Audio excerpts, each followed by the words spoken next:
Hai, selamat datang di podcast Ngangkring bareng Dosbing bersama Angkringan Sains Indonesia. Di podcast ini kita akan membahas hal-hal yang berkaitan dengan sains, baik di lingkungan sekolah, kampus, dan juga kehidupan di masyarakat dari sudut pandang yang anti mainstream. So, let's start it, let's stir the coffee.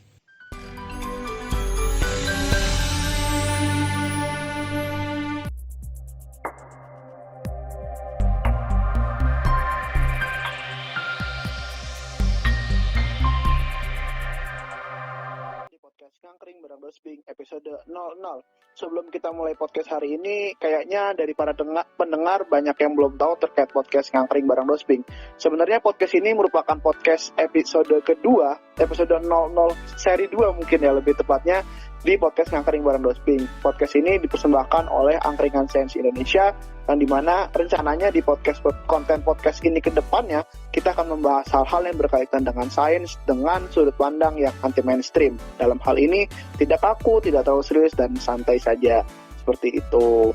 Nah, pada malam hari ini ya, karena direkamnya malam jadi pada malam hari ini ya, kita kedatangan salah satu bintang tamu, yaitu salah satu pendiri dari Angkringan Sains Indonesia. Oh ya, mungkin bagi kalian yang belum tahu Angkringan Sains Indonesia itu apa, atau penasaran Angkringan Sains Indonesia itu bagaimana, bisa mendengarkan podcast sebelum ini. Bisa kalian temukan di Spotify atau di channel YouTube kami.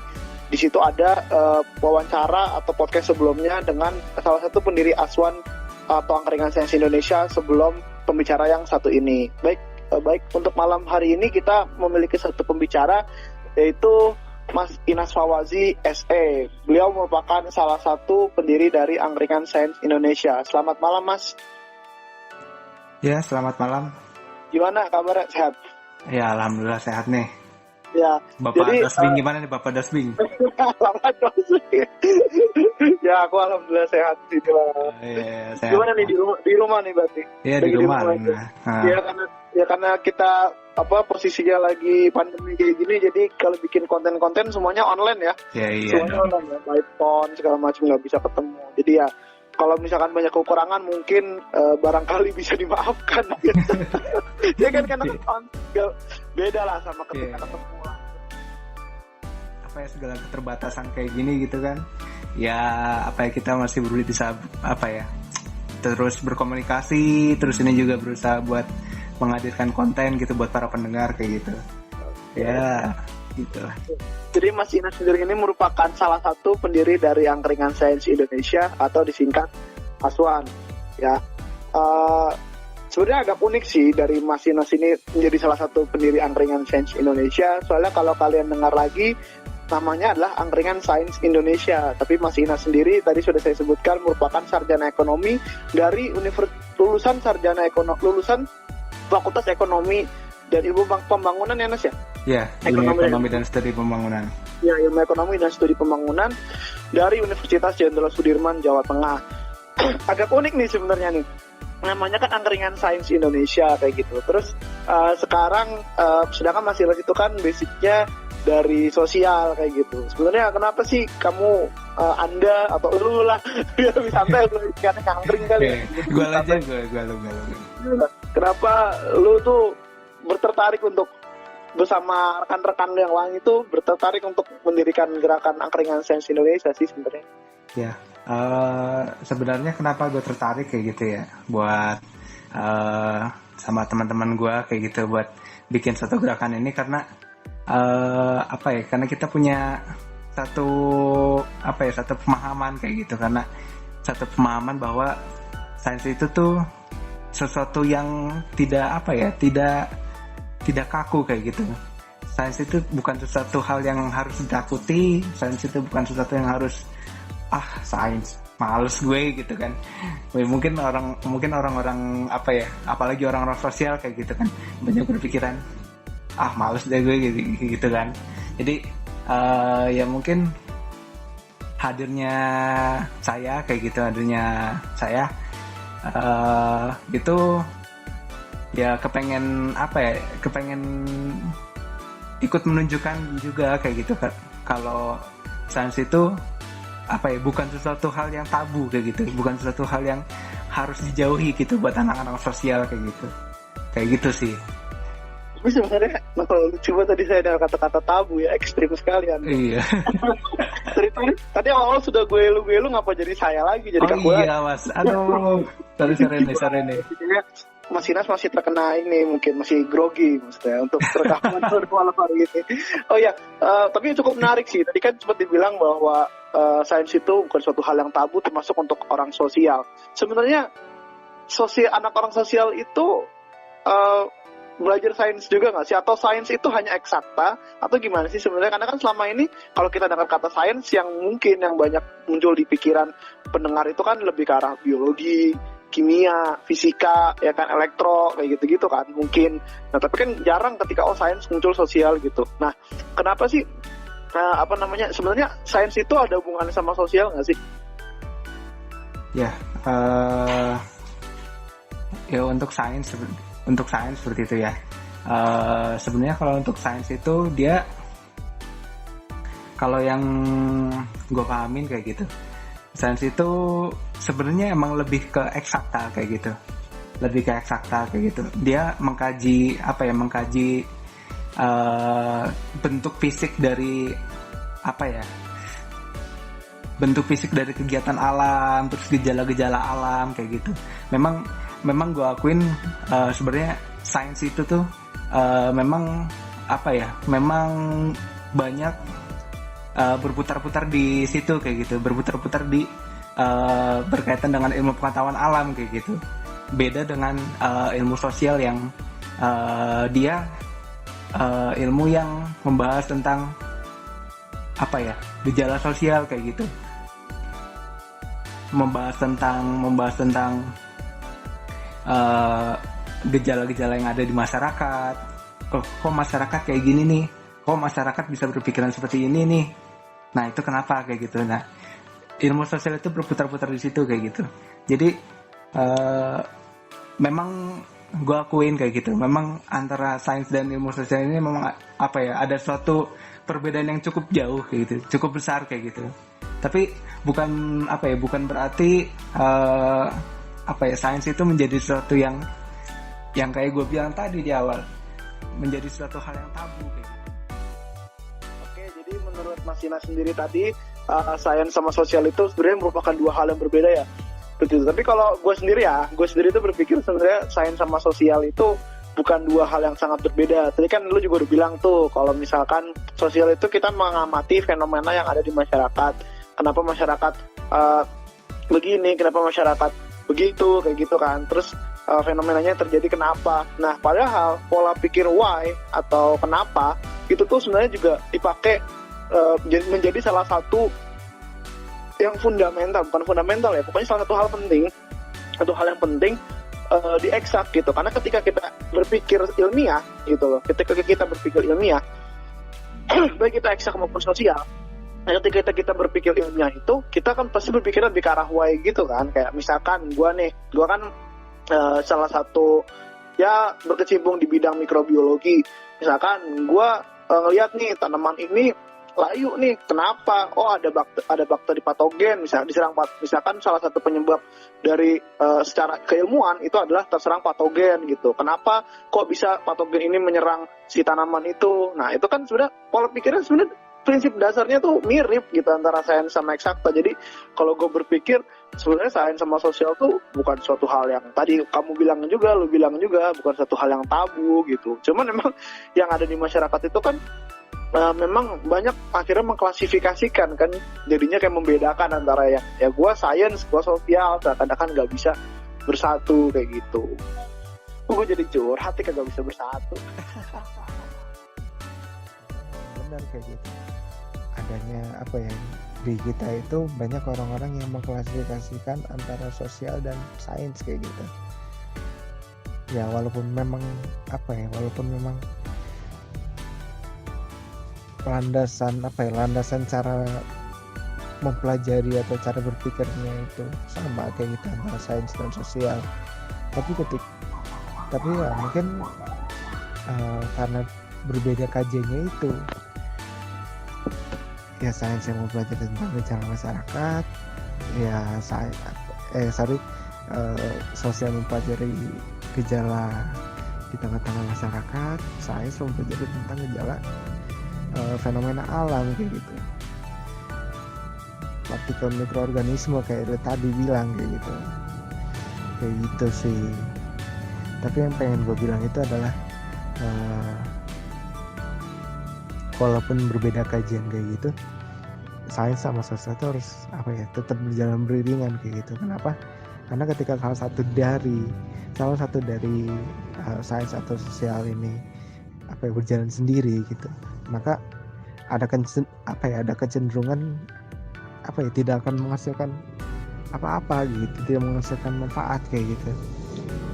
Ya, contoh kayak gitu, kayak lu nih, lu meneliti tentang tanaman nih, kenapa bisa layu? Oh, gara-gara patogen. Kenapa nih patogen bisa nyerang gitu? Karena apa gitu, misal karena hama atau karena apa gitu. Nah, apakah berhenti di situ aja kayak gitu? Sedangkan itu menyangkut kebutuhan banyak orang gitu. Ketika tanaman banyak yang layu, maka bahan pangan untuk masyarakat itu bakal terganggu kayak gitu kan. Nah, disinilah ilmu sosial hadir kayak gitu untuk mengkaji masalah-masalah itu. Nah, kemudian dicarilah solusinya gitu untuk menanggulangi patogen itu dengan menggunakan apa. Terus kemudian diperbanyak diproduksi secara massal gitu, misalkan pestisida ataupun antivirusnya kayak gitu, itu diproduksi secara massal. Maka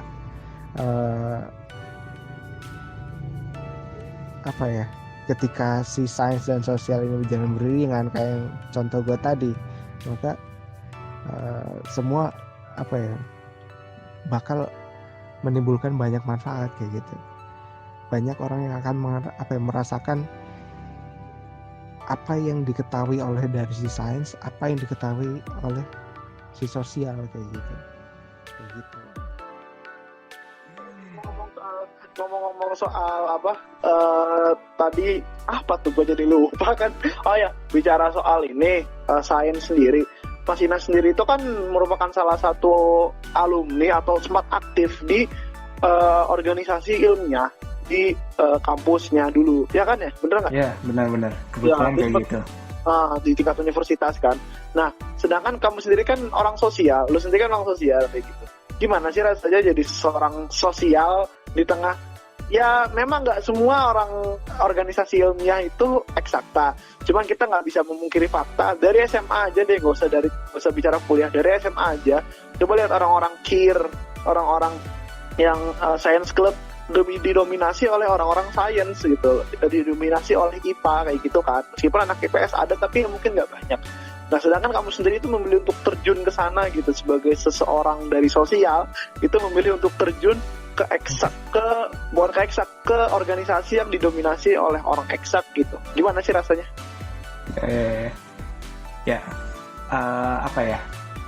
Jadi sebelumnya sosial nih dibacanya digabung gitu ya, sosial bukan sosial. Aduh, sedih banget gue ini.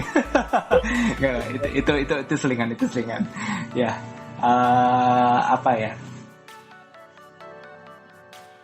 sebenarnya gue itu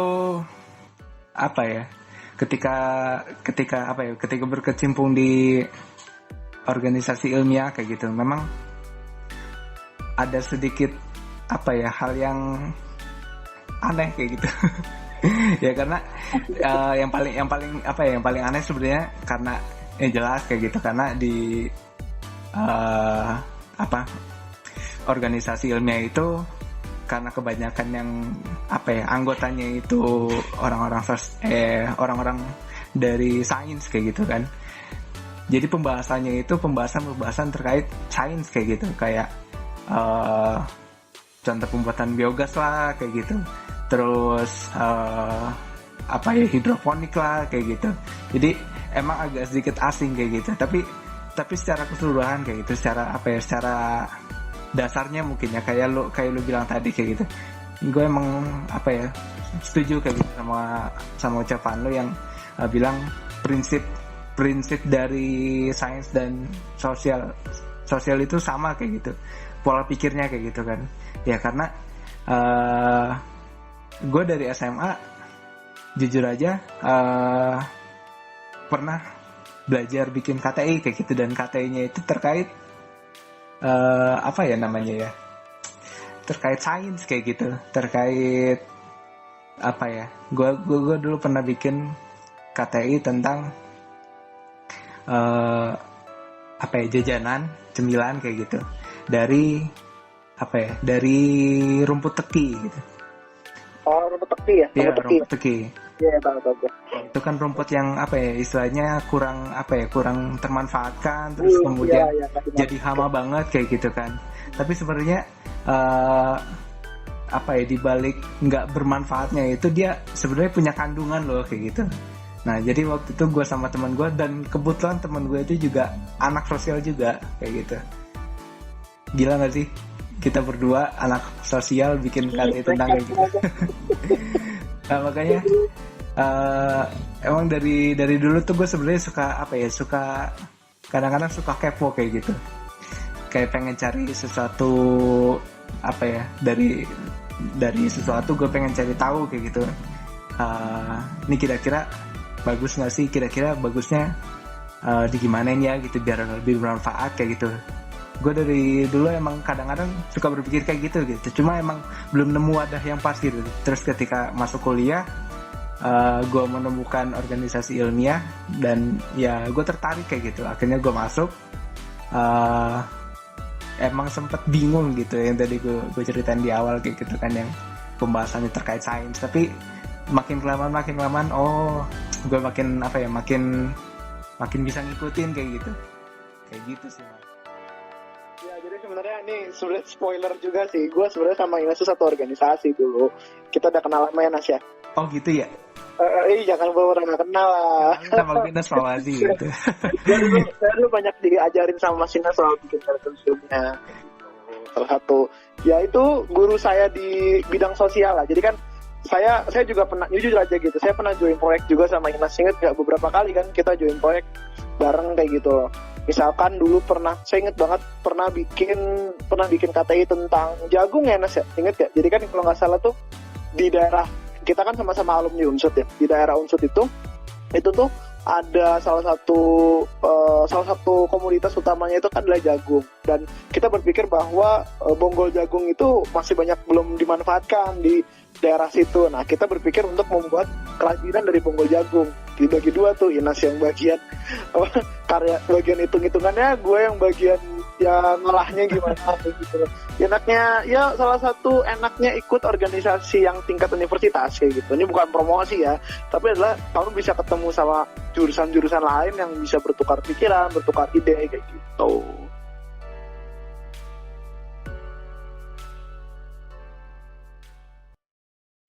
Terima kasih kepada kalian yang sudah menonton video ini. Jangan lupa klik tombol like di bawah apabila kalian suka dengan video ini. Kemudian share video ini ke teman-teman kalian dan grup-grup kalian agar video ini semakin banyak ditonton oleh orang. Selain itu, jangan lupa untuk tinggalkan komentar di bawah serta subscribe channel Angkringan Sains Indonesia dan nyalakan notifikasinya sehingga ketika kami mengupload konten baru, Anda bisa mendapatkan notifikasinya. Terima kasih.